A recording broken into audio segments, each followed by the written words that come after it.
So thank you all for coming. It's a very great pleasure to introduce today's speaker, Professor Yael Parag. Yael is visiting the Oxford Martin School as a visiting fellow to the RESET program, Rethinking Natural Resources. And you'll see, she'll talk about her research themes over the course of the talk. So Yael is an interdisciplinary scientist. She began with a bachelor's in biology, then moved into social sciences, and wrote a PhD on environmental public policy networks. She knows Oxford well. She was a postdoc and then a visiting researcher at the ECI for a number of years, which is where I first met Yael. Back in Israel, she's now the head of the energy group at the Reichman University, and she's held a number of senior positions. And I guess her main research themes are across the areas of energy and climate policy. So today, Yael is going to be talking to us about the concept of energy islands, and we're looking forward to a fascinating presentation. So if you talk for about 45 minutes, and then there'll be time for some questions afterwards, and we'll be happy to take some questions from our online audience as well. Thank you very much. Thank you, David. Thank you for coming to my presentation. Many friendly face, which is, don't you hear me well with that? Okay. All right. So I'll just, as David presented me, I'll just say a bit about myself and my strand of research. So I'm looking broadly at the energy, where's the best place I can, energy transition as a socio-technical economic transformation. And I have about three strands of research. The first one, look at the system governance. So it's about energy and climate policies, the interface, the overlaps between these policies and sometimes the contradictions. Low carbon pathways and trade-off. How are we going to decarbonize our systems? There are many different pathways to get to low carbon system. What are the trade-offs between them? Should we go all renewable, maybe nuclear, maybe carbon capture? So different way to get there. And then energy security, resilience, and more system thinking of tying energy to other resources like water, energy, food, what we call the WEPF nexus. I'm also looking at decentralized energy systems and what happened and what we call the edge of the grid, closer to consumers. We have much more resources available closer at the edge of the grid, and this really transforms the grid in many shapes, and also looking at, in that capacity, at microgrids, energy islands, and community energy. And the last strand of research look at actors, at business models, market, innovation, because there are so many changes to the grid, in particular the edge of the grid, but not only, so many things happen also in the markets, and markets and systems tend to correspond in sometimes very surprising ways. So overall, these are my grand research themes. Okay, so let's dive straight in. What is energy island?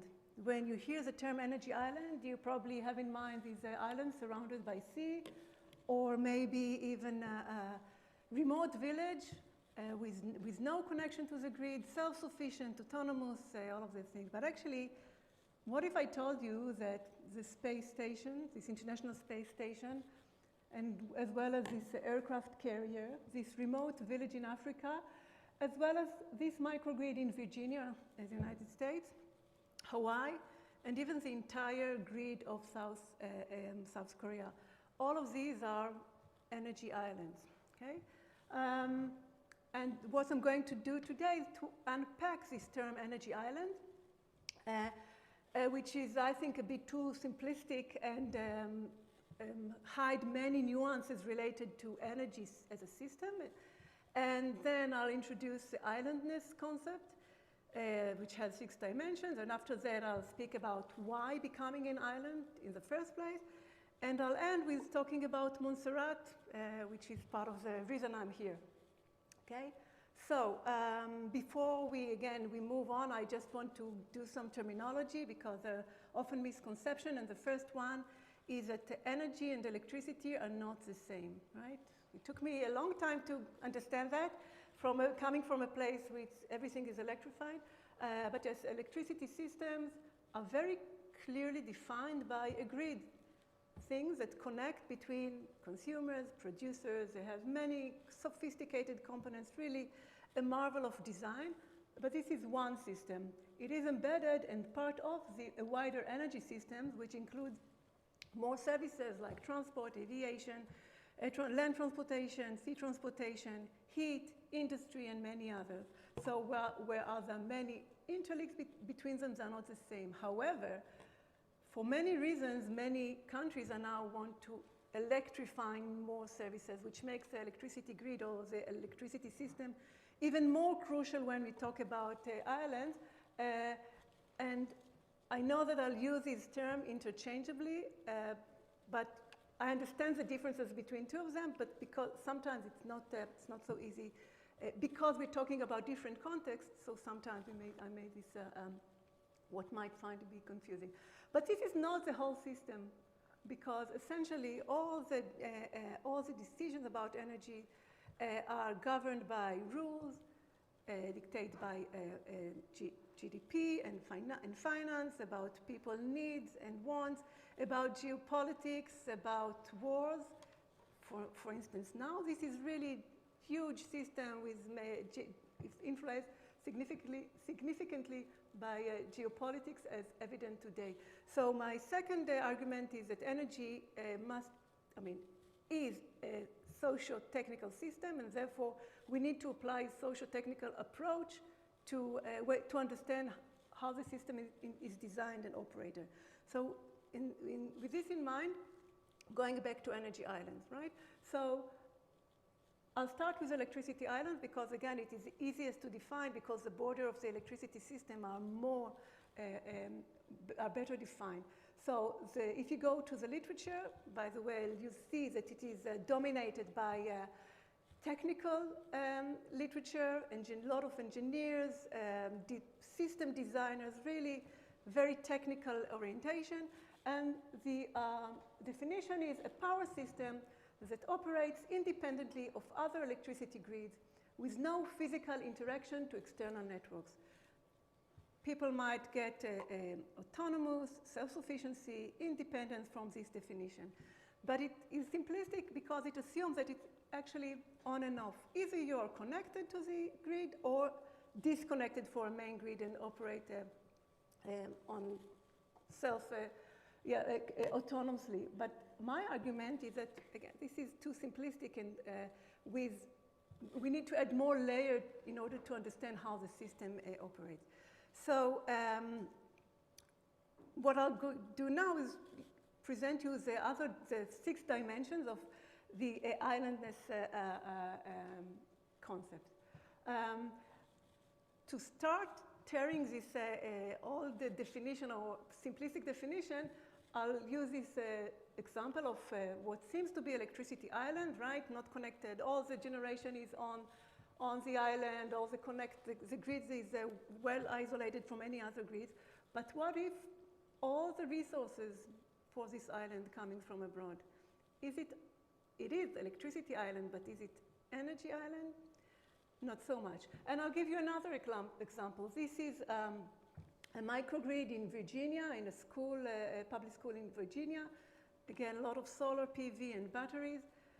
But essentially, it is connected to the grid nearly all the time. It rarely operates as an energy island, electricity island. So is it an island or not? So what I did with my colleague, Professor Leo Herman from the Hebrew University, we developed this index and observed different dimensions of what we call island-ness. And that's what we'll go through. So let's start with a dimension. The first dimension, I think, is a straightforward one, is a technical dimension. Is the grid connected or not, right? So at the top, you can see Iceland. Island entirely disconnected from any other islands or any other grid. And here at the bottom, you can see Europe, and you can see the island of Britain and also Ireland, very well connected. So although there are islands, they're definitely not electricity islands. They are very well connected. But again, this is really simple. But let's look at something more sophisticated, which has to do with with electricity. This is the case of Paraguay. Paraguay's grid is connected to neighboring countries. All of the electricity of Paraguay is generated from the very big hydroelectric dam, so 100% self-sufficient. However, it generates much more electricity than it consumes, so about, if I recall, 80% of the electricity generated there is exported to neighboring country, Brazil and Argentina. So it's not technically an electricity island, but definitely does not get anything from any other islands. Again, but that's straightforward. Let's move to the next one, the material flow. Fuels, I already gave this example, but let's look more specifically at Hawaii. Hawaii, electricity islands, everything is generated on land, but 60 to 65% of the fuels are exported from elsewhere. So it's not independent in that sense. But again, this is one example. I'm getting back to this microgrid, but you probably know it from your own homes if you have solar PV. You're self-sufficient, or at least you generate some of your own electricity, but all the components coming from halfway around the world. So you import all the components to build your electricity system from elsewhere. So again, it is island, which all not the fuels, but the converting technology comes from abroad. Now we're getting to the more less well-defined, not really physical elements of the grid. Autonomy. Okay? So it's all about control, and it really boils down, I think, to three main components. One is sovereignty, the ability to make your own decisions. And I give here the grid of Texas. So I don't know if you're familiar with the United States grid, but it has three grids: the Western interconnection, the Eastern Western connected, and the Texas grid. Why Texas has its own grid? Why isn't it connected to any other grid? Because it wanted to keep its ability to make independent decision making. They don't need to obey the federal regulation, and they wanted to keep their autonomy. Other countries need to obey the Power Act of 1935, which governs interstate electricity sales. Texas didn't want to obey that, and it has an independent grid. And if you recall, I don't remember, it was 3 or 4 years ago, there was a very long blackout in Texas, a very cold winter, gas pipeline froze, not enough wind, no electricity. Should have been connected to other grids, they would have been in better choice. So again, it's not about inability to be connected, just a decision to keep on autonomy. And then the question of ownership: who owns the system, right? Maybe I should have said it before. It is very hard to speak about energy islands because they're so diverse. They could be small and nation-state size. So I'll try to give examples from the states and from the sub-state examples. So just to show that it applies to every level and every size. So ownership: who owns the infrastructure? In states, islands, often the states own the grid itself, but in liberalized markets, the power stations are many times owned by private companies. Sometimes the private companies are coming from a different country, so it's not really within the jurisdiction of the same state. And in case of microgrid, it could be community-owned, utility-owned, third-party, not necessarily by the people who consume energy in this island. And another parameter is the finance. Who pay for that? Okay? So you might have a co-op microgrid, which is financed entirely by private bank. And even states, when they invest in infrastructure, which are extremely expensive investments, they often need to be financed from international banks or otherwise. So again, the level of autonomy often, while the term energy island seems to be self-sufficient and autonomous and independent, it is more nuanced. Moving on, autonomy is the big picture, but actually there is a more day-to-day managing. Who makes the decision? For example, here you have a grid-connected microgrid, and this is the switch where you can get on or off the grid. So who makes decision to do it? Is it the people here, or maybe the utility? Right? Who decides that you are become an island? So if you're all the time off-grid, it's not an issue. But if you're grid connected, or if there is opportunity to be connected, that's a question. Where is the control? Another question related to operation is the length of the isolation. Again, off-grid or energy islands, which are islands, are 24/7 connected. There is no option, there is nowhere to connect to. However, as I'll show you in some of the examples, some islands are disconnected around 100 hours a month, other nearly ever, only in emergencies. So again, they have the capability to be island, but should we consider them as island at all? Moving next to the service dimension, and essentially I think now we're getting to the more interesting one. Because the whole purpose of this system is to provide services. We are not interested in the kilowatt hours, we are interested in what we can do with these kilowatt hours. We are not interested with a barrel of oil, but what this allows us to do. So when we look at energy islands, the question is how many energy services could be provided by the island? And as I said earlier, when we aim to electrify everything, this means that the islands need to grow. And if this is state energy islands, substantial investments in resources. But let's start with these small places, right? This is a village in Nigeria which have solar PV, probably some diesel generator as well, but mostly PV. And every kilowatt delivered by this device entails a huge improvement of the well-being of the people. It allows them lighting, which means longer hours of do things, it runs refrigeration, better education, charging for mobile phones, so many benefits for every kilowatt hour added. And as demand starts to grow, there is limits to the amount of services that could be supported by such grid. It's capped. So often, if you talk to the people in these remote places, you hear that they want to be connected to the larger grid. They say, this is good for beginning, but it is capped. So this is what we call embryonic. It's growing from nothing to something bigger. At the same time, there are grids which are designed in the first place to be very substantial and to include many services. This, for example, the Redwood Coastal Airport microgrid in California, which have several megawatts of generation, really big, and it acts as an island in island mode once in a while. But definitely both of them are islands, very, very different in terms of the level of services that they can provide. And now to the last, the sixth dimension, which I think is the most fascinating. I call it perception, or what we call island state of mind. Why are we island? So island state, the perception could be how we, or the people who live in the islands, perceive themselves, but also how the people who live outside the island perceive the island. So I'll start with example from my country, Israel, which is a geopolitical island. We don't have any electricity connection to the 5 neighbors entities. I think I counted right.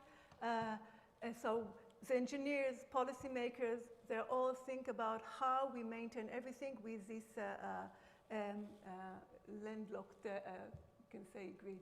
Interestingly, Israel has a lot of natural gas reserve, and gas flows from Israel to Jordan, from Israel to Egypt. So there are energy trades, but not in the electricity system. So this is an interesting dualism that happens at the same time. But this is only, this is at the state level, island state of mind.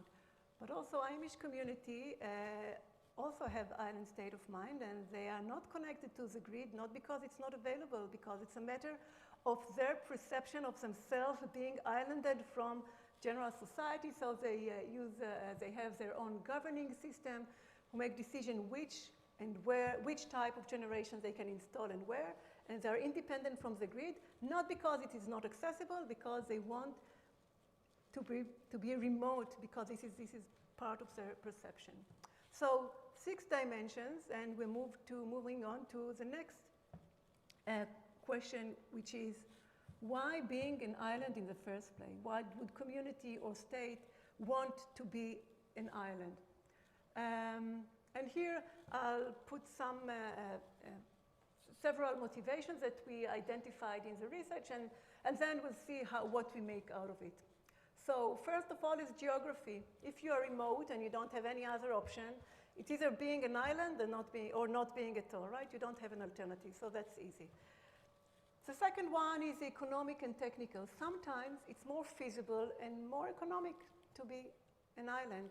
Instead of investing in a very expensive transmission line, we put more emphasis in resources at the edge of the grid, and we become an island. So it's about feasibility and about cost. The third one is climate change. We can incorporate a lot of renewable energy if we develop the edge of the grid, resources distributed, and if we have so many resources at the edge of the grid, we can have our own microgrid, and we don't really need the large grid. And again, I'll talk about it later. And then we have energy security, which I think governs the discourse at the moment. It used to be climate change. It's now shifted. I mean, maybe not used to be, but climate change was more dominant. And now if you look at the discourse, it's all about energy security. It's about sovereignty. It's about independence. It's about resilience. All of these things that are being conveyed as part of the energy island. And last is lifestyle choice, environmental, be it environmental ideology or faith and culture. So again, another reason to be an island. So now I made this many type of typologies, and okay, so I can describe maybe the system better, but what is it useful? So my argument is that the index and the dimensions and driver, it's more than a descriptive way to explain what island is. It's also, it helps us analyze the forces actively shaping the system, and I think that's the insight from that. So I'll give some examples, and together with you, we'll do the analysis. We'll see how this works. So I'll start with the obvious one, the mobile island, I call them, entirely remote, not connected nearly ever. Of course, the international space, all what consumed here is delivered by solar PV. Okay, so they don't have any other source of energy, and all the services are consumed here. Now we have this aircraft carrier. I think, if I recall, it has 8 small modular nuclear reactors. So it could be in sea 20-something years without need to dock in terms of the energy, its energy need to move it from place to place. But remember that the service that it gives is to be aircraft carrier, right? The aircrafts themselves need fuel, so it must receive, to function as it wants to be, it needs to be connected to fuel, not for its own functioning, but for the purpose that it is for. Okay? But this, again, this is easy and quite straightforward. Let's look at natural islands, Iceland and Hawaii. Both of them are natural islands, therefore not connected to any other system. And if the motivation there for being electricity island is simply geography, it's either being an island or not being at all. And I chose some of the aspects that I introduced you in the island-ness index, and place both islands on them. The more the left you are, you're more islanded. The more to the right, you're more connected. So island and connections on different scales. So duration of isolations are always disconnected. They're not connected. They don't have the ability to connect. The energy sources in Iceland, it's all local. In Hawaii, it is more than half of it imported. However, they aim to make it more local. They invest in renewables. They want to be independent in that sense as well. Technology, most of it imported. I'm not sure about Iceland's geothermal technology. And autonomy of operation, of course, it's local. That's easy because this is natural islands. Now move to geopolitical islands like South Korea, which is not an island, but definitely don't have any ability to connect to its neighboring country. And again, I'll use the case of Israel just because I know it better, but it applies to any other geopolitical island. So the motivation in both cases is energy security. Okay? They need to be secure given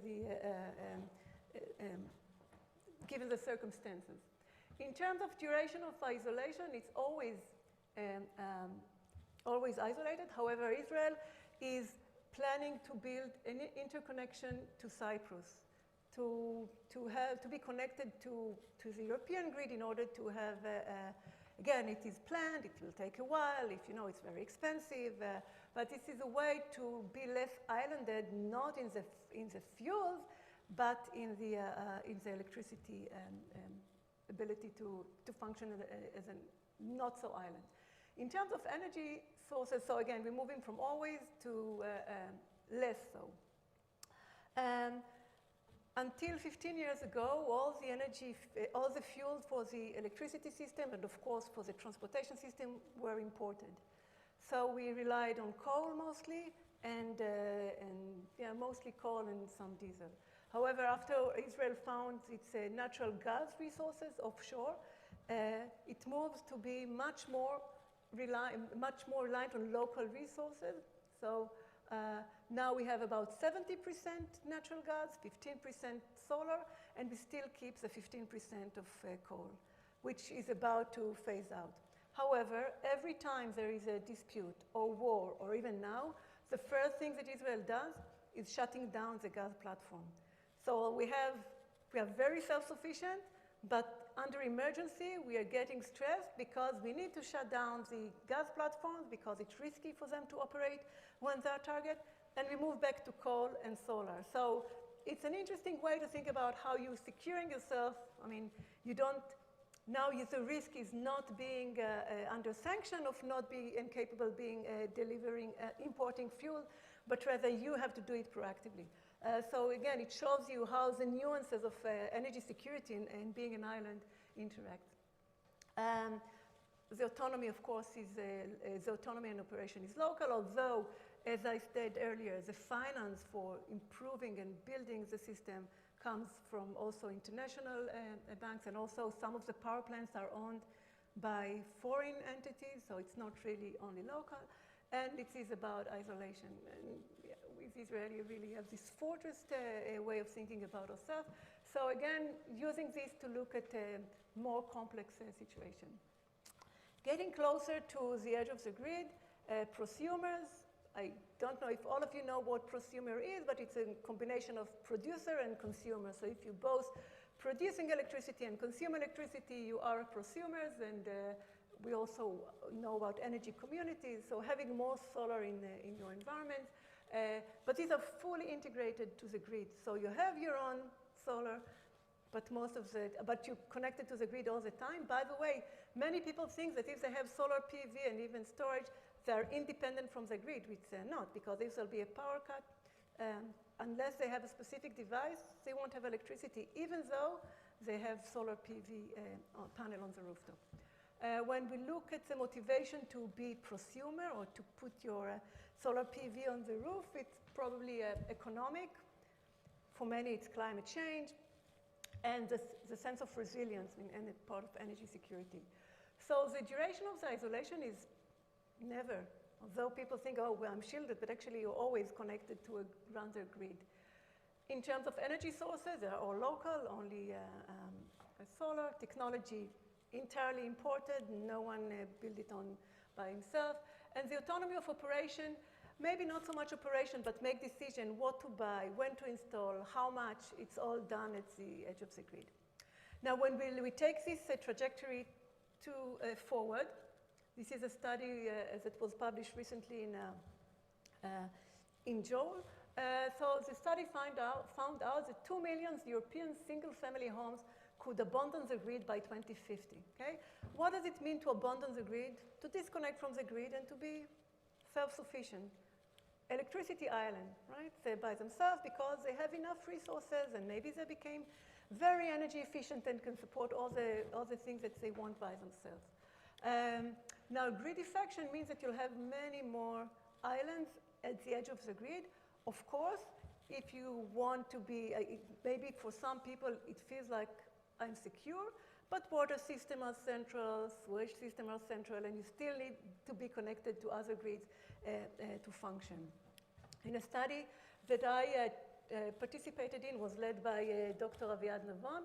We ran a model for Israel, that this is Denmark, and what we did was running different scenarios of costs and price, and we asked, when would a community at the edge of the grid decide to defect from the grid and be energy island? When would it make sense economically to do that? Because, of course, in investing in a long line, in transmission is very expensive, and if we can save that by being islanded and having all the resources in the distribution grid, that makes sense. Now, the interesting thing, finding, and you can see here, is in the colors that are presented here. So what we found out, that some community will never defect. Under any scenarios, will always prefer to be connected to a main grid. For others, here in green, they unconditional defection. Given some specific cost and price, they'll defect because it makes sense. The interesting bit is about the orange ones. These ones are conditional. They only defect if someone else will defect. So this shows the dynamics of becoming an island. It's not either yes or no. It is often conditioned by other factors. Of course, this is a model. So, but again, we ran it with cost and price. Moving on to another example, off-grid, rural microgrid. I think we cover it quite well. Indonesia, Haiti. You can see that the motivation is economic and technical. They're always off. Energy sources are local, but they have some diesel generator, technology all imported, autonomy of operation local, etc. And I have many more examples. For instance, eco-villages this is an eco-village in the UK. The same, I want to say announce, but the same as the off-grid microgrid, but for different reasons at all. But now I want to get to these bizarre but interesting cases of faith and lifestyle. I already spoke about the Amish, and the Amish, you see how they are moving to more and more solar, but the solar need to be approved by the governing, I won't call it elderly, but groups that govern how community behaves. And from what I read, there was a loophole that allowed to install solar PV, but it's an interesting way to see how renewables change the situation. And here, you cannot read because it's in Hebrew, it's a generator for Shabbat. So this is a case in Israel with a group of ultra-Orthodox. When I say group, it's not small, it's several tens of thousands of people that obey specific ruling in the 1950s that was done. Again, it's only relevant for this group, that if electricity was generated during the Shabbat, which is a Jewish holiday, holy day of the week, begins at the evening of Friday until the evening of Saturday. So if electricity was generated by Jewish people, it's not kosher and you can't use it. So what they do in this weekend, also high holidays, they disconnect themselves from the main grid and connected to diesel generator, which is polluting, expensive, noisy, limited, but it helps them to obey the ruling that it was nobody engaging in the operation of the generator. Okay? Now, this happens about 100 hours every month, every 24 hours at least, if not more, every month. Being defected from a perfectly modern grid to go to live like developing world. Of course, they need to have also a parallel distribution system, which is it's very dangerous, but it just shows that faith and ideology dictates also the way we consume energy. So while for the Amish they're always disconnected, for these communities, Jewish communities, are only partly disconnected and connected. Both communities used to have only imported diesel generator, and they're all happy to adopt solar because it's cheaper, it's cleaner, it's more available. Technology in both cases always important. They don't have any capacity to develop themselves or to develop it themselves. But then it helped both of them to keep their island state of mind of being isolation from society as manifested in their disconnected from the grid. Okay? But when I did my research on electricity islands and I did searches, I came across new type of electricity islands, which in the title, it is electricity island. Now, this is an island of Denmark called Bornholm. It's actually energy island because it's energy infrastructure on the island, which aims to collect offshore renewables. And it is interesting because it is an island, but the whole and the sole purpose of the island is to connect the continent. So in terms of duration of isolation, it is never isolated because it has no purpose if it is act as an island. Energy sources are only local. No point of generating energy if it's not local, if not renewable. The service destinations are all exported, nothing consumed on the island. And the island state of mind is actually meant to integrate rather than to disconnect from that. So again, the use of the term energy island, there could be sometimes nuance. But this is not the only case. This is the Princess Elizabeth Energy Island. Again, if you look Energy Island, you see it. It's offshore of Belgium. Again, aim to connect Europe to improve energy security. So this shows that greater integration, that the islands are used as a means to greater integration as a strategy for regional resilience and climate change mitigation. At the same time, if you go through the European Commission energy approach and policy, you'll see that they all encourage more renewable at the edge of the grid. Energy community, microgrids are many incentives, and if not incentives, they're really praising, put more renewable, build your own energy community. So actually, it's using islands at the edge of the grid as a provider of greater localization as a strategy for local resilience and climate change mitigation. So you see the tension here that maybe could live in tandem, but because island state of mind is becoming so strong, definitely here in the United States, the wish to be independent and apart from a great, again, if you look at the motivation, autonomous, sovereignty, maybe not exactly self-sufficiency, but definitely have more control of your life.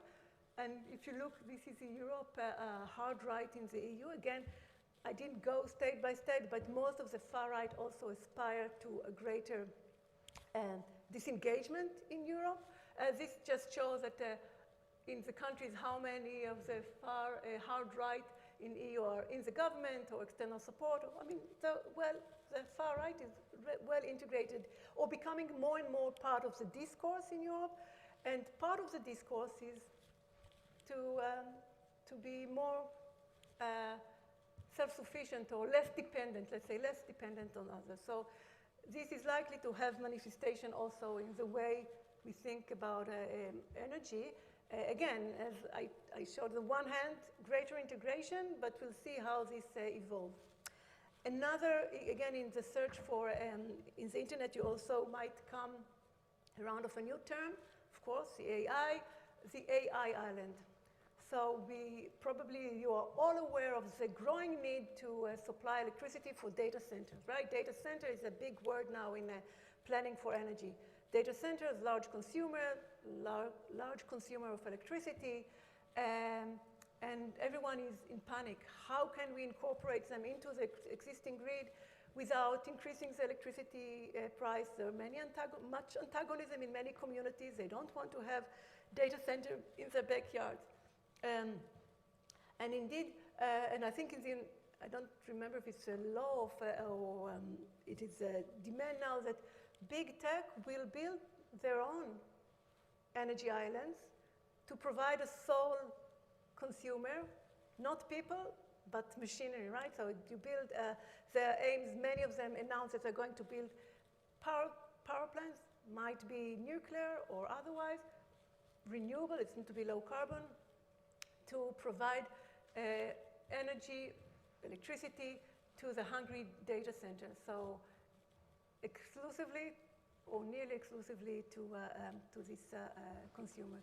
Again, this is an interesting way to think about how technology and society are meshed together to design an energy system. I don't know how am I doing in time, but I'm getting now to the case of Montserrat. Okay, so that's the reason I'm here. I joined the group led by David and John Blunty, I think, that looks at the part of the Reset project run by Oxford Martin School that look at Montserrat. Few backgrounds facts about Montserrat. It's a British overseas territory. Today there are about 5,000 people and shrinking. In 1995, there was a big volcanic eruption that actually changed the island dramatically. Plymouth, the capital, was covered with ash, and the people had to move to the north. And today, half of the island is under exclusion zone. The electricity there is provided by diesel generators with increasing share of solar, simply because it's cheaper and improves the well-being. But they have very good energy resource, which is currently not utilized, which is geothermal, geothermal heat, and also 2 geothermal wells that already there with some capacity to generate electricity. But the potential is much larger than the island. So if you think about Paraguay generating much more than it consumes, this is an island which can generate, if invested in the technology, much more electricity than is needed, and export something if it managed to develop it, right? So this is can be energy positive. Doing the simplistic energy analysis that we did so far, so they're always disconnected.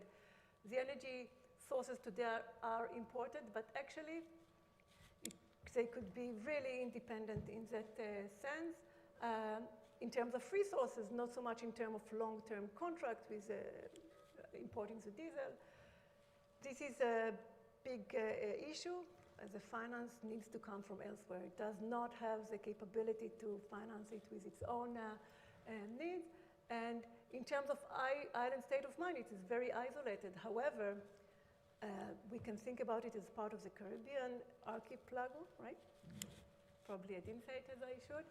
So greater integration. But when I was thinking about Montserrat, and I think we should go beyond looking at the energy as a source for generating electricity or transportation or even heat. Maybe we can think about other ways to harness this source of energy, which will incorporate it to the water, energy, and food nexus. Think about other important things for society that could be improved by having this wonderful low-carbon renewable. Geothermal is really great in the sense that it's not sensitive to weather. It is always off. It's on. It's modular. It's really, and it's low carbon. So the way I was thinking about it was, okay, we have this geothermal heat to generate electricity, but what if we could take the heat and also use it to desalinate water? Heat improves the efficiency of water desalination, and while Montserrat does not suffer from water shortage, definitely not in its own size, neighboring islands do, and there are islands as well. So maybe we need to think beyond the specific case of Montserrat. And maybe we can take the heat also to improve the sewage treatment, and if Montserrat wants to increase its touristic attractiveness and to develop tourist industry, one of the side effects of tourist industry is a lot of sewage, so maybe you can treat the sewage and make something useful out of it. So look at the geothermal heat energy source as a backbone of growing and increasing the societal benefits and linking all of them. And again, looking beyond Montserrat, Montserrat is part of island chain. With all of them is each one of them nearly is too small to enjoy the economy of scale, but together They can complement each other, and if we are still aiming to energy security, economic development, climate mitigation, and resilience, we can think of each island as individual island with its own benefits and weaknesses, strengths and weaknesses, and then think about it in a more holistic way of having all the benefits, enjoying all the benefits of which can create some sort of economy of scale. So going beyond the energy for electricity or energy for transportation, but energy for development. So my last slide with three main takeaways. So energy islands, I hope I convinced you that it's a multidimensional dynamic system. It's definitely not a static thing. It's positioned on a long continuum between isolation and connectedness. The second one, that isolation alone does not guarantee resilience or autonomy, things that are usually inferred from the term energy islands. And third, perceptions of isolation and connectedness can shape energy system as much as their underlying infrastructure. So we, focusing only on the technical aspects, covers half of the, or maybe more than half of the things that actually shape energy system. And yes, with that, I finish here.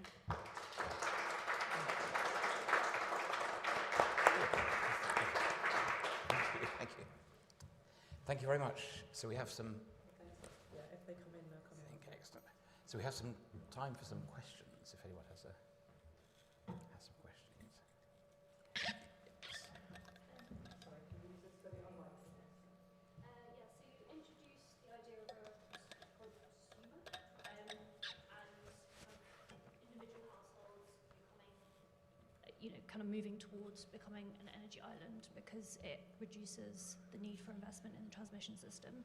Do you have any examples of mechanisms in which regulators and the government can encourage this and kind of, help consumers with that upfront cost to invest in like solar PVs and batteries and stuff?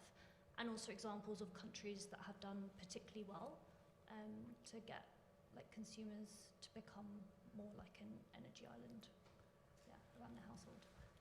I'm not sure if that's something. I think you have an underlying assumption that it is good that everyone will be an island, that the government see it as a good thing. Not necessarily. There is a debate about grid defection. If reach will defect from the grid, eventually grid is very expensive to handle and maintain, and someone needs to invest in it. So in terms of equity, I'm not sure if this is the best thing to, many will argue that there is an underlying assumption that it is very good. No, there is a debate about it. In terms of encouraging, there used to be feed-in tariffs. In some countries are now scrapped, mostly because it makes sense economically. I don't know if it's me or not. It's the feedback. So people put it because it's good for the pocket. You don't, at some point you don't need to encourage it if it's already paying off by itself. The European Union encourage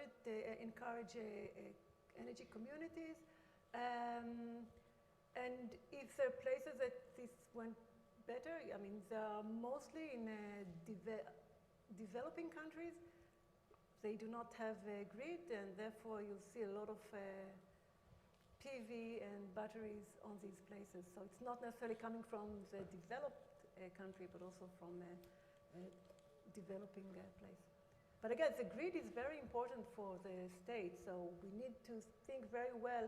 If we're going to abandon from the grid, still we want a reliable grid to supply, in particular if we electrify everything. We need to bear this in mind. Thank you.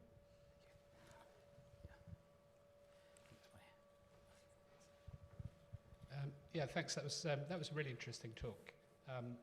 So you talked a bit about mini-grids, which is a big interest of mine, particularly in Africa, where there are probably 600 million people that don't have access to electricity at the moment. Modelling suggests at least a third of those, the most sensible way to connect them would be through mini-grids. And I think there the primary motivation would be economic, but to some extent resilience, because the utilities are pretty unreliable. That said, there's been a really slow rollout, and it's very hard to get the investment in mini-grids, which are capital intensive. And one of the reasons, no, it's not the only reason, one of the reasons is because the utilities hold much of the power. So there's a question about institutional power and politics. So they hold the power to set tariffs. They hold the power for planning where the grid's going to go, which obviously has a big influence on the investment. So I suppose my question would be, do you think that fits within your multidimensional framework, this question of institutional power and politics? It's a good question, and you're probably more familiar than I do with the details, and it varies between place to place. I'll just say in general, states want to build good grids. So this is a way for development, definitely in developing countries. So the question is really, it's the idea of island state of mind. Do you want to encourage these islands which are out of your control, or do you want to stay in power and control what's going on there? Definitely deserves more thought and investigation, and see maybe we should add new dimensions, or maybe we should add new motivations, but definitely I don't have a final answer for you, but it's an interesting question that I'll need to keep thinking of it. Was there a question here? Yes, thanks. So I work on a long-term potential energy and biofusion and things, but we're interested to see where it might land. So my question was about stability. The talk was completely fascinating, showing complexity. But are there examples of these mixtures which are particularly stable or particularly unstable, thinking about going through more than one generation of technology and such like? And you have the other thing, there's another kind of energy, sort of human energy, intellectual energy, both food and also other things which must enter this. But the question is about, are there particular configurations which you've seen which have long-term stability, e.g. over an energy technology transition? Maybe you don't have the data. But no, I think that, again, that's going beyond the energy. It's true for any question, regardless islands or not. What I see is really the policies that aims to strengthen the control of the grid, to improve the grid, understanding that electricity, energy in general, but more specifically electricity, is crucial. I mean, think about our day-to-day life. It's our health, our security, our finance, our communication, everything is electricity, and that's very well perceived by policymakers and by governments, and investing in energy security and what energy security entails in terms of redundancy of resources. If you look at the global discourse, you'll see it's about more drilling, even in the UK, more gas extraction, more being shielded from any external shock, like the war with Russia, now the war with Iran. And all of these signaling to countries, we need to improve our resilience. Now the question is, would we do it through interconnectedness or through investing more at the edge of the grid? I think two are happening, but because the global discourse changes, the nationalism, I mean, more being the place of nation state, and the nationalism is increasing. I think increasingly it's about protect yourself rather than use it's a much more reasonable thing to do. Greater connectedness to provide security. It's islanding yourself. Shielding through islanding, maybe that's what more accurate. But I think it's too early. I mean, the long-term investment, it takes so long to do everything. So now we see, it's like archaeology when you, not archaeology, like light years when you see now what happened years ago. So you see now what was you used to think 10 years ago, because planning takes so long.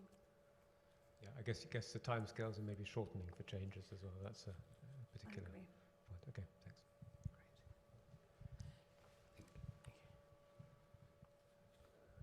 Yeah, thank you. Very, very interesting talk. I've got two questions that relate to questions you've already answered. The first is just off that discussion, which is, what is the impact on climate action by this change to renewable energy favouring policies? What is the actual impact on? We see a surge of solar PV, so it's happening there. Will it continue or not? We'll see. I think many, things already started, and you cannot bring them back just because of cost. But definitely, the discourse, the political discourse, not so much about climate change anymore. It's really about energy security. And if you need coal to energy security, in many places you'll go to coal. And if you need more natural gas, you'll drill wherever you can drill. So the discourse changes. I think, again, 5 years ago, climate change was much more prominent in policy making. At least justify what you're doing by that. Now the justification will move to resilience and energy security. It's not so much climate change. Unfortunately, right? It's Perfect, thank you. Can I ask a second? Is that great? The second question is also about policy, but it's more related to this move to favouring energy communities. You stipulated the EU, but I'm aware a lot of places are doing this. So I'm wondering about what your perception is of its impact on energy justice, and who has the power to establish energy communities, who has the resources, the finances, and who doesn't. And how this might create unevenness in both energy ownership and unevenly spread costs and benefits. And also, do you have any examples of these? Oh, wow. So I think energy justice is abused and it's not very well defined. And I think it needs to be better constructed in order to answer this question. I mean, I think everybody should have fair access to energy, and the price should definitely not be high, should be affordable, and I think all the services should be affordable and available to begin with. I'm not sure if the discourse about energy justice does not go beyond that to equality, to decision making about the autonomy, and even within a community. Let's say you are in a community, in an energy community, is it about equal access to decision making? I mean, I really think that when the term is not very well defined, it's really hard to answer this question. So again, on the level of course, energy is infrastructure. It's like water. It's not a world that you can say, okay, you have energy is not part of the basic things that you need to have. But in terms of democracy, energy democracy, I'm a bit more critical about this discourse. Right. I'm afraid we're just about to run out of time. Do you have a really quick question? Sorry. Oh, sorry. Sorry. Wait. I've got it. Yael, it's really interesting because it makes you rethink so many things. I was sitting here thinking, well, there you are, that's the end of nuclear. Goody. Because it's just too centralized, too organized by the utilities. It's not responsive to consumers at all. But then you come up with Montserrat and using geothermal energy, which is another big, huge centralized system. So you don't quite know where you're ending up with all of this. And in a way, to fit with the first question about who's encouraging it, but who's also discouraging it. Because the problems for the fuel poor of being left as the only people on this bit of gas pipe or the only people left on this bit of wires is actually quite considerable. Anyway, those are observations rather than a question. I'll just say that I think because islands are very small communities, you tend to think about small communities, but I think about nation states, for instance. So definitely nuclear is the answer for many nation states. I think that Israel should have nuclear power plant because otherwise we don't have, it's a small country, large, very increasing, growing demand. How can we supply it? It's natural gas or something which is cleaner. But obviously it really depends on the context. Who encourage and discourage? Today everybody have a say about anything, so you need to do and to analyze the discourse to understand who pushes where and is it effective or not. You say no because. So I think with that we have to close because of the time. But thank you so much to Yael for a very stimulating talk. you. Thank you everyone for coming, and thank you to the Oxford Writers' School for hosting.